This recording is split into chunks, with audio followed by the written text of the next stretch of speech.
Hello friends, সবাই কেমন আছে? আমি খুব ভালো আছি। চলে এলাম আবারও আমার রান্নাঘরে একটা নতুন রেসিপি তোমাদের সঙ্গে শেয়ার করব বলে। আজকে আমি বানাচ্ছি মটরশুঁটির পরোটা।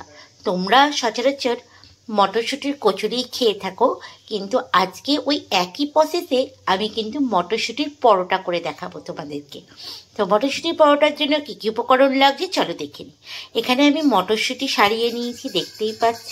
প্রথমে মটরশুঁটিগুলোকে আমি মিক্সিতে বেটে নেব। আর মটরশুঁটিটা বাটার সময় আমি এখানে ইউজ করছি আদা আর স্বাদ মতো লঙ্কা। এখানে আমি 2টো লঙ্কা দিচ্ছি।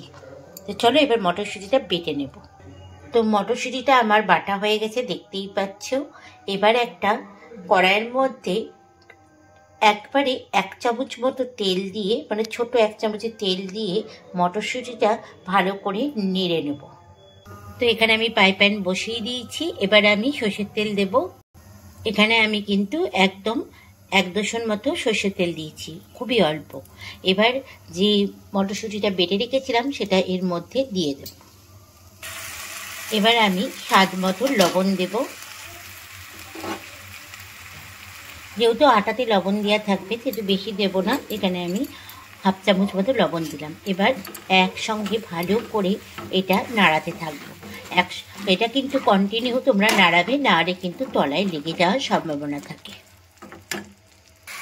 এবার এর ওপর থেকে আমি ভাজা মশলা দিয়ে দিলাম 1 চামচ মতো। এই ভাজা মশলাটা আমি হাতে তৈরি করেছিলাম।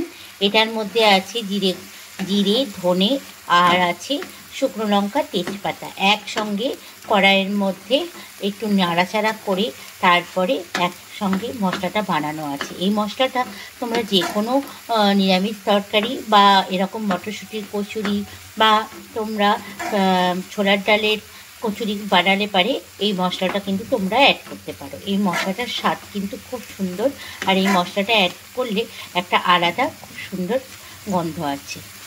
তো এবার এইভাবে কন্টিনিউ এখন আমি নাড়তে থাকবো যতক্ষণ না এটা একটু শক্ত ভাব আসছে। তো দেখো আমার এই পুরটা রেডি হয়ে এসছে, শক্ত হয়ে গেছে। এবার পুরটা আমার অনেকটাই রেডি হয়ে গেছে। এবার আমি এটা গ্যাসটা বন্ধ করে একটা অন্য পাত্রের মধ্যে ঢেলে রাখবো। তো দেখতেই পাচ্ছ আমার পুরটা রেডি হয়ে গেছে। পুরটা রেডি করে আমি এটা সরিয়ে রাখবো। এবার আমি মেখে নেব আটা পরোটাটা বানানোর জন্য। তো মটরশুঁটির পুরটা তো আমার আগে থেকে রেডি করা ছিল। এবার আমি ময়দাটা মেখে নেব। এখানে আমি আটা নিয়ে নিয়েছি। এবার আমি স্বাদ মতো এখানে লবণ দেব। এখানে আমি স্বাদ মতো একটু লবণ দিয়ে দিলাম। যেহেতু মটরশুঁটিতেও লবণ দেওয়া ছিল সেহেতু লবণের পরিমাণটা একটু কম দেব। আর দেব ময়ামের জন্য সাদা তেল। ময়ামের জন্য আমি এখানে সাদা তেল ইউজ করলাম। এবার ভালো করে আটাটাকে আমি মেখে নেব। তো দেখো আমার আটাটা মাখা হয়ে গেছে, আর এখানে কতটা নরম হয়েছে দেখতেই পাচ্ছ। এবার চলো আমি লেচি করে পুরগুলো একটা একটা করে ভরে নেব। তো এইখানে যেহেতু এটা পরোটা হবে সেহেতু লইগুলো আমি একটু বড় বড় সাইজের করে নিচ্ছি, দেখতেই পাচ্ছ। এবার আমি এইভাবে ভেতরে পুরগুলো ভরে নেব। তো এইভাবে আমি প্রথমে গোল করে নিলাম।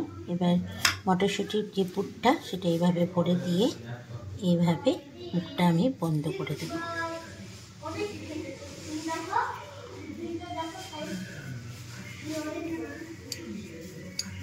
এইভাবে সবগুলো আমি একটা একটা করে নেব। তো এখানে আমার দইগুলো সব হয়ে গেছে, দেখতেই পাচ্ছ। এবার আমি বেলে নেব, বেলে একটা একটা করে ভেজে নেব। তো দেখো এইভাবে আমি বেলে নিয়েছি। আর এইদিকে আমি তাওয়াও বসিয়ে দিয়েছি। তাওয়ার মধ্যে এবার এটাকে ভেজে নেব। তো এক পাশটা আমার সেঁকা হয়ে গেছে, এবার এই পাশটা ভালো করে সেঁকে নেব। আর আমি এখানে সাদা তেল ইউজ করছি। তো এই 2 পিসটাই আমার ভালো মতো সেঁকা হয়ে গেছে। এবার আমি এর উপর থেকে হালকা করে তেল দিয়ে নেব।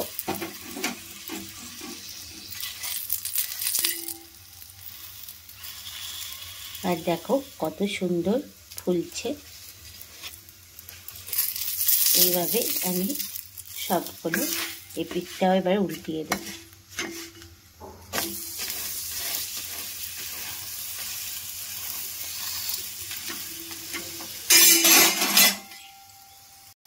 তো রেডি হয়ে গেল আমার মটরশুঁটির পরোটা। মটরশুঁটির কচুরি যেভাবে করো ঠিক একই প্রসেসে মটরশুঁটির পরোটাটাও আমি রেডি করে ফেললাম। তা এই ভিডিওটা তোমাদের কেমন লাগলো অতি অবশ্যই কমেন্টস করে জানিও। ভালো লাগলে লাইক করো। দেখা হচ্ছে আবার একটা নেক্সট ভিডিওতে তোমাদের সঙ্গে। আজকের মতো সবাইকে টাটা।